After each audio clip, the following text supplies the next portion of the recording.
Hi guys, what's up you guys? So I know it's been a while. I'm just sliding in here trying to be cool and trying to get back into this without, as if I never left. But no, this year has been quite taxing on us. We have moved, we're still in NYC, but we've moved apartments, so that took a lot of effort and a lot of time. And we've had a very tough beginning of the year. Hopefully the rest of the year is better for us, and at least for me I can get back into reviewing movies for you guys. I haven't disappeared, I promise you that. I'm trying to keep it up as much as possible, but life gets in the way and sometimes life happens and you just have to deal with it. But yes, I come to you guys with a movie that I absolutely loved. The animation. Now, I'm sure you've already guessed it. It's How to Train Your Dragon. I absolutely love the animation. Number one was my favorite, and I love Toothless, and it was such a beautiful story and a beautiful movie and really, really well made. And it's a 5 out of 5 for me. I've never reviewed it for this channel, but it is one of my favorite movies in terms of animation. And I'm a DreamWorks girl more than I am a Disney girl, in all honesty. I have my reservations and things that I'm not 100% good with in terms of live action adaptations or remakes or whatever you want to call them. I think that sometimes you don't necessarily need to take an animated movie and make it into a live action, and I think it does water it down, and sometimes you completely lose the essence of the film.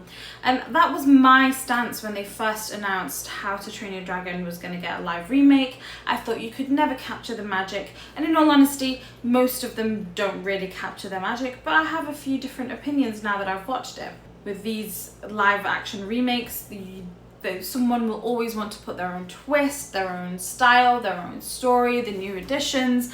The actors might want to put something different and something new, and sometimes it just completely ruins the story, and sometimes it works, but very rarely it does, in my opinion at least. But for this movie I was pleasantly surprised, and I know I keep saying that, and I know I try to be as positive as I possibly can be about movies, but this year I've seen quite a few movies that were like, okay, not quite there for me personally. But this one, out of all of the live action remakes, I think this sits really high up there. They did really, really well by the story, because it was literally just the story. So if you're going into this expecting something new, something fresh, something different with the story, you're not going to get that. It is a play-by-play, it is a play-by-play, word-by-word almost, retelling of the story of How to Train Your Dragon in the animated movie.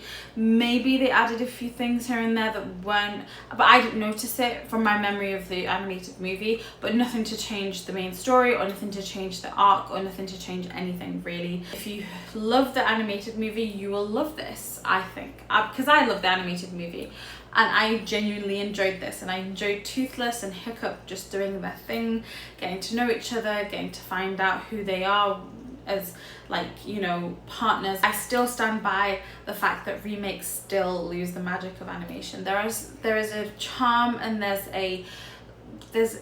a beauty in the animation world that is specific to animation. There's some things that you just cannot do in a live remake, no matter how much you try. Now, the one thing that this live remake is helped by, in comparison to things like Lion King, for example, is the fact that the animals are animated in a funny way, so you can still animate them in a funny way, and it still is there, and it's not like changed. Whereas with Lion King, when they did a live remake, they just literally made it into reality, which kind of like is a bit jarring, just for a comparison's sake. For the most part, I loved Hiccup's actor. He was pretty good. He did really well by that. I enjoyed Astrid's portrayal as well. I know there's a controversial element to the actress and not having her completely have white hair and blue eyes, but to me she did a pretty decent job from what I saw and from what I expect from the character and the dynamic between Hiccup and Astrid. I know that Jared Butler was the person who voiced Hiccup's dad, and I completely get that, and he did a really good job with that. But with this, somehow, even though it's the same voice, it's the same actor, he knows the lines, he's done this beat for beat before, something about it just didn't 100% click. He wasn't bad, not at all. I enjoyed his performance of it. It was really great, but there was just something that wasn't fully like 100% clicking for me. But it doesn't mean he didn't do a good job with his role. It still works really well. And then obviously the side characters, you know, the team and the crew, they were all right. They tried to make sure, like, I feel like the movie tried their best to encapsulate their vibe and their you know, energy and their oomph that they have in the animated movie into these characters, and for the most part it works. Sometimes it doesn't. So if you're trying to find that synergy between them all the time, it's not 100% there.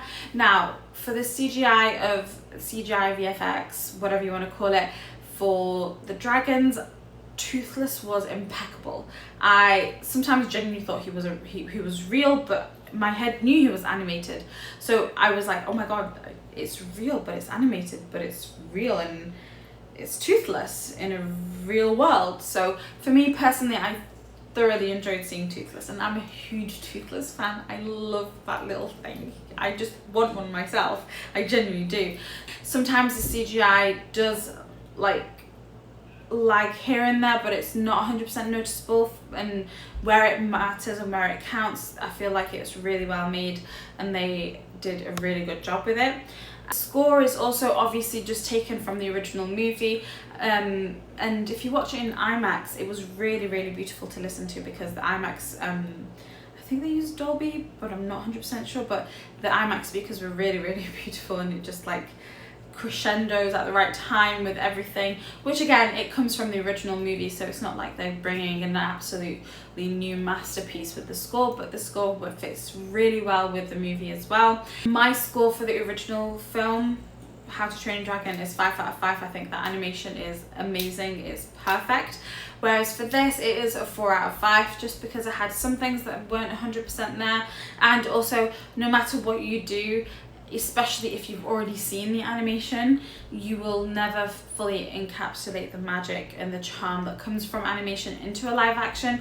But like I said, this is still one of the best live remakes that I've seen so far. If you watch How to Train Your Dragon without seeing the animation, you may fall in love with this and think it's amazing and it's the best thing ever, and I completely get that. But if you've seen the animation, no matter how hard you try, there's still that knowledge that, you know, there's a charm, there's something that no matter how hard they try will never be fully you know, brought to life. But yes, it's a 4 out of 5 for me. I hope you guys get to enjoy it if it is on your list of things to watch. There's a lot of movies coming out in the next couple of months that I'm really excited for. So some of them are fantastic. I'm really excited for that. So I actually didn't think Fantastic, the one with Miles Teller, is as bad as people make it out to be. I thought it was alright. It was an alright movie. It was like a 2-star movie. It wasn't horrendous. I've seen worse. Also, I'm excited to see Formula 1. Not huge on Brad Pitt at the moment, but I'm hoping that they do well by the franchise and the stories and the whatever it is that they're going to do with it. I have no idea what the plot line of the movie is, but I do dabble in Formula 1 here and there. Do quite like Max Verstappen and Red Bull. I'm excited to see a few of the horror movies that are set to come out. It's been a really cool year for horror with Sinners. Black Phone 2, Black Phone 1 was really good, so I'm hoping Black Phone 2 does really well too. So yeah, there's quite a lot of movies that are coming out that, you know, are exciting. Obviously Avatar is the big, you know, the big movie that everyone's excited for towards the end of the year. But yeah, I'm hoping that I'm gonna be able to review a lot of these films for you guys, especially now that things seem to have gone to somewhat of a routine where I can bring my camera out and film. But yes, apologies for the hiatus. It's been a crazy time for us, and yeah, till next time guys, let me know what you think. And yeah, let me know what you think guys. Till next time.